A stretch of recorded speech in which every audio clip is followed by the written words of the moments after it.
dans ce moment difficile, de l'activité internationale et des échanges internationaux, c'est le côté très local de l'immobilier. L'immobilier est produit et utilisé localement, donc je trouve que c'est un vrai, atout, pour l'immobilier comme valeur refuge, actif réel, non exportable, dans ces conditions de marché très, très incertaines. La créativité, sur les classes d'actifs, la capacité à créer des services autour des murs, et la capacité à sortir de sa zone de confort, tant sur la stratégie, sur la nature des actifs que sur les territoires. Ce qui est sûr, c'est qu'on a atteint probablement un niveau bas de marché qui fait que des opportunités se présentent aujourd'hui sur différentes typologies d'actifs qu'il va falloir saisir. Et ceux qui pourront sortir du lot dans les prochaines années, ce seront ceux qui auront su pouvoir capter ces opportunités-là.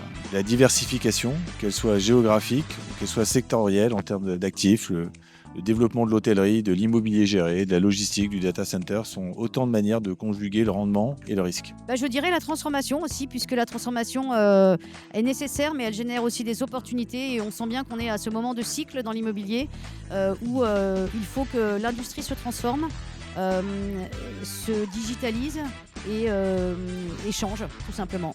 Je pense que l'opportunité, c'est pouvoir se projeter dans une chaîne intégrée, que les investisseurs montent dans la réflexion en amont pour pouvoir accompagner les autres acteurs de l'immobilier, les promoteurs, les propriétaires fonciers et les aménageurs dans la conception de l'urbanité. Moi, je dirais que c'est l'avantage qu'on a chez ICAD d'avoir un modèle intégré où on est à la fois foncière et promoteur.